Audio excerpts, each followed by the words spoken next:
తల్లి కడుపును పుట్టిన నేను అన్యాయాన్ని సహించలేదు. అదే తల్లి కడుపున నీకంటే 4 ఏళ్ల ముందు పుట్టానురా.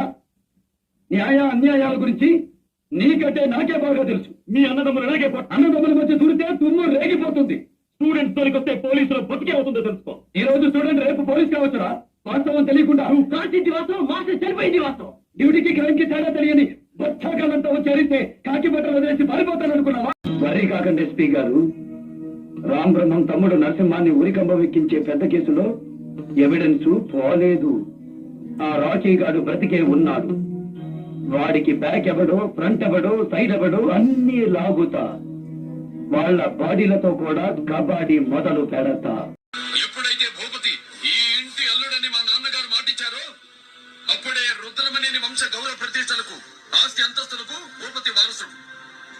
అయినా తరతరాలుగా ఈ పరంపరలో విలువ మాటకే గాని ఆస్తులకు ఆడంబరాలకు కాదు. అయ్యా నా ఉద్దేశం.